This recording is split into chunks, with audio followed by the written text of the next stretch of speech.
of Somali refugees.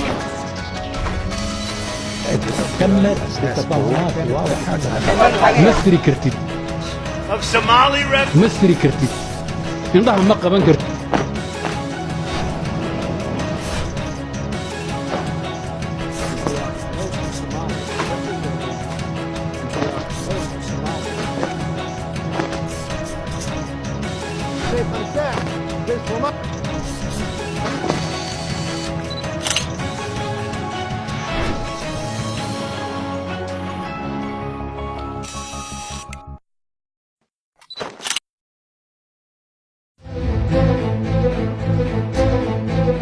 waxay ahayd xilli xeero iyo fandhaalo ay kala dhaceen.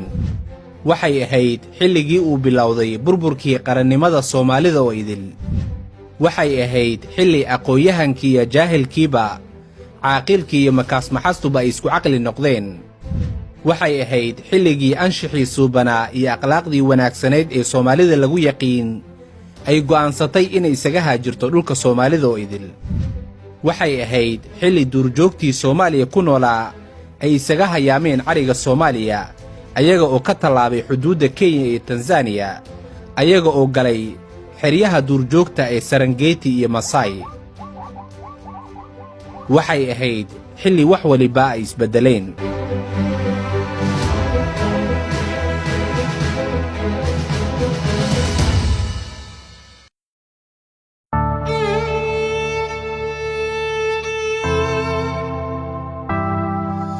maanta oo kale 26 Janaayo 1991 Soomaaliya waxay u ahayd maalintii midnimadeedii jiritaankeedii iyo qarannimadeediiba ay mugdi daran gasho. 26 Janaayo waa maalintii ugu dambaysay ee magaalada caasimadda ah Muqdisho laga saaray madaxweynihii hore xukunka militariga dalka ku qabsaday marxuum Maxamed Siyaad Barre. xukuumaddii militariga ahayd ee dalka maamulaysay ku dhowaad rubac qarni 21 sano waxay dalka ka dhigtay qaran la tartami karay qaaradaha kale ee dunida marka laga eego horumarka dhaqaalaha iyo midda siyaasadeedba. inkastoo markii dambe ay lumisay kalsoonida shacbiga Soomaaliyeed oo dhan. waxay dawladdii kacaanka noqotay dawladdii xuduudda militariga ugu xoogga badnayd qaaradda Afrika, gaar ahaan Geeska Afrika, iyadoo xooggii ciidamada Soomaaliya loo yaqiin xilligaasi libaaxyada Afrika.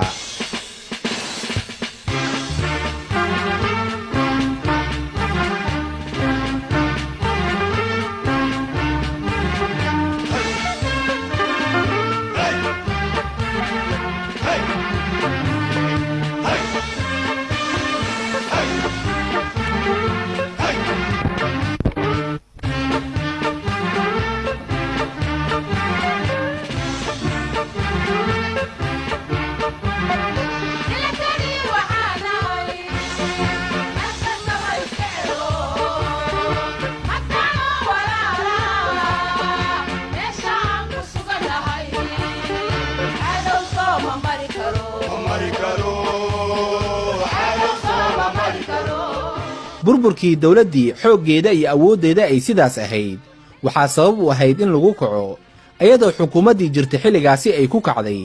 tacadiyo iyo joorfal ay u geysatay shacbigii ay xukumaysay. markiiba arrintaasi waxaa ka faa'iidaystay ururkii UAC kaas oo dhidibada u siibay xukuumaddii jirtay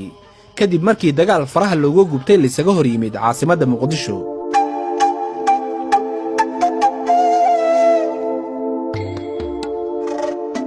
maalintaasi oo ku beegan maanta oo kale 26 Janaayo waa maalintii aqoonyahanka Soomaaliyeed, saraakiisha ciidamada qalabka siday, culumaa u diinkii iyo dhallinyaradii iyo haweenkuba aysan ka fikirin marnaba maxaa xigi doona haddii Maxamed Siyaad Barre xukunka laga tuuro.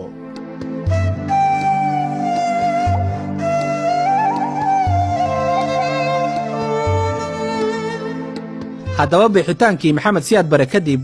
Soomaaliya waxay qaaday waddadii burburka. waxaa faraha madaxa iyo majahaba la darsaday dhiig aan kala joogsi lahayn, dil macno la'aan ah, kufsi joogto ah oo aan loo kala aabayeelin waayeel iyo gabarba. barakac aad u daba dheeraaday, ummaddiina waxay la kulantay cudurro ay ugu magacdareen maskax barar iyo cagabarar. maamaah baa waxay leedahay 2 bilood iskama feer bishaan ee 2 garood baa iska feer dhasha. dowladdii militariga ahayd xaq ayay ahayd inay shacbiga xukunka u banayso waxaase xukunkii awooddii dalka qabsaday jabhado aan wax waddaniyad iyo qorshaba lahayn garna ma ahayn haddii waddaniyad ay jirtay in amaxaaro la maciinsado oo muraadkii mingiste loo meelmariyo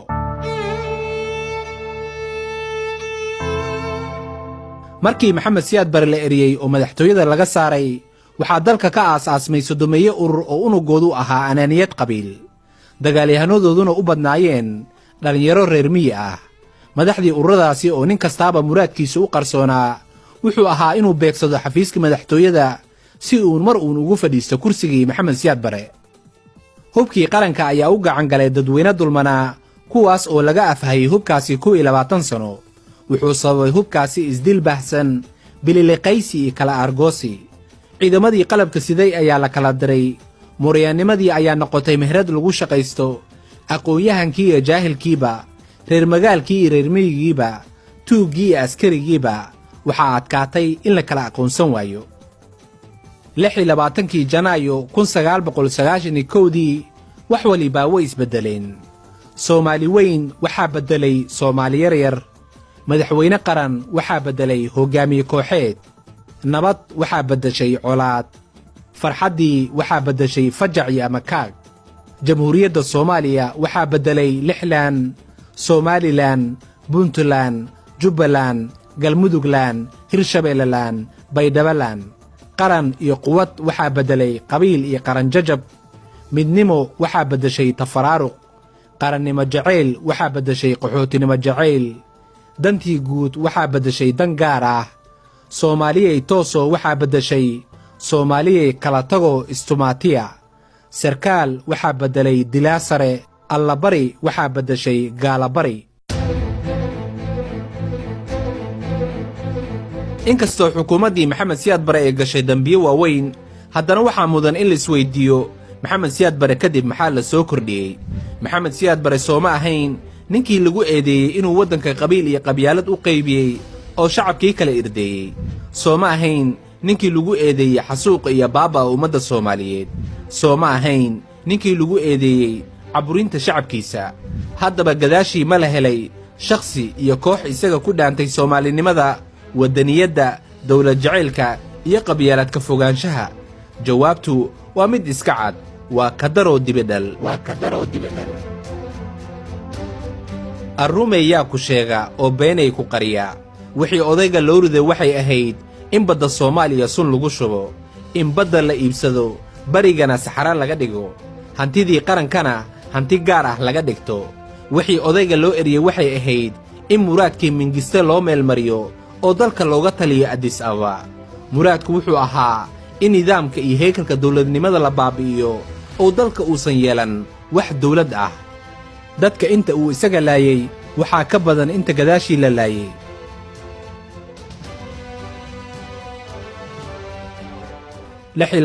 janaayo waa maalinta soomaalida balaayo cirka dig ugu soo tiray ilaa iyo haddana aan la doonayn in xal laga gaaro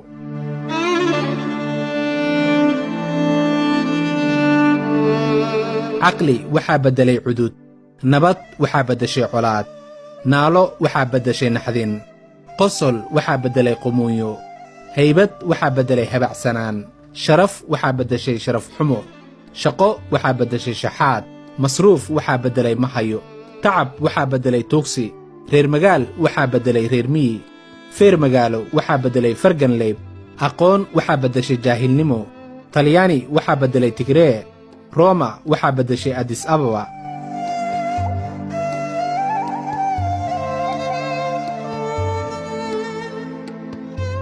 fircoon iyo shayddaan ayaa dooday fircoon baa wuxuu yidhi shayddaanow waxaa tahay ruuxii ugu horreeyey ee amarka alla diida oo ku caasiyoobay sidaasi aawadeed adiga ayaa noolaha ugu dembi badan shayddaan wuxuu ku jawaabay walow aan amarka alla diiday haddana sida fircoon weligay darajada alla ma sheegan sidaasi aawadeed adiga ayaa noolaha ugu dembi badan labada mujrim midkii dembi badan alle ayaa yaqaana oo abaalmarin doonaa soo xiigashada sheekadan waxaan ugu gol leeyahay balkadeedkii kacaanka aan ku matalno shayddaan maamul la'aanta iyo dagaal oognimadana aan ku matalno maamulkii fircoon labadooda kee baa dembi badan aniga ku degdegi maayo labada qolo kii dembi badan taariikhda ayaa garsoori doonta.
Asas kanu jira